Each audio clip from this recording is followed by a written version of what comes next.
आप चाहे जितना भी कोशिश कर लो कि आपको इंश्योरेंस पॉलिसी नहीं खरीदना है, लेकिन ये इंश्योरेंस एजेंट वाले अगर चाह लेना तो आपको पॉलिसी बेच के ही रहेंगे। तो देखो एक दिन क्या हुआ, दिल्ली में एक सुरेश गुप्ता रहता है जिसकी उम्र 45 साल की है और इसकी एक छोटी सी कपड़े की दुकान है। एक दिन उसकी दुकान में राकेश आया जो इंश्योरेंस एजेंट है। तो सुरेश ने देखते ही बोल दिया कि भाई मुझे नहीं चाहिए इंश्योरेंस। तब राकेश ने बोला कि अरे नहीं भाई, मैं कुछ बेचने नहीं आया हूँ, बस मैं मिलने आया हूँ क्योंकि मैं इस एरिया में नया हूँ।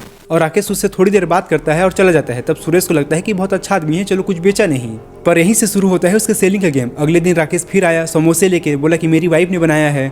और सूरज सोचा कोई बात नहीं, खा लेते हैं, कितना अच्छा आदमी है, समोसे लेके आया है। और राकेश फिर आता है तीसरे दिन सिर्फ चाय पीने के लिए। फिर चौथे दिन आता है क्योंकि उसकी बाइक खराब हो गई थी। और ऐसे ही राकेश हर दूसरे और तीसरे दिन आने लगा उसके पास और बातचीत करने लगा। और धीरे धीरे सूरज सोचने लगा कि ये कितना अच्छा आदमी है और उसका दोस्त बन गया। एक बार जब सूरज की पत्नी बीमार हो गई थी तो राकेश अपनी पत्नी को उसके पास मिलने के लिए भेज दिया था। और ऐसे करते करते 1 महीने बीत गया, लेकिन राकेश ने कभी इंश्योरेंस की बात नहीं की, बस देता रहा देता रहा देता रहा। और सुरेश के मन में एक गिल्ट बैठ गई कि यार मैंने इसके लिए कुछ नहीं किया और ये बिना कुछ कहे मेरे लिए इतना कुछ किया जा रहा है। और तब एक दिन राकेश बहुत अपसेट होकर आया और बैठ गया उसकी दुकान के पास। तो सुरेश ने उससे जाके पूछा कि भाई तुमको क्या हुआ। राकेश चेहरे पे टेंशन लिए हुए बोलता है कि गुप्ता जी हॉनेस्टली बताऊं, इस महीने मेरा टारगेट पूरा नहीं हुआ है और मुझे डर लग रहा है मेरे जॉब जाने का, और आप ही मेरी मदद कर सकते हो। और यहीं पे सुरेश का दिल पिघल गया क्योंकि उसने उसकी बहुत सारी मदद की थी और उसने सोचा कि अगर मैं इसकी हेल्प नहीं करूंगा तो कौन करेगा। तब राकेश ने अपनी फाइल खोली और सबसे महंगा प्लान जो 5 लाख हर साल वाला 15 साल के लिए था उसे लेने को बोला। और राकेश यहाँ पे शॉक्ड हो गया क्योंकि उसकी सालाना कमाई 7 से 8 लाख रुपए थी, लेकिन उसे दोस्ती का एहसान भी चुकाना था तो उसने साइन कर दिया बिना सोचे।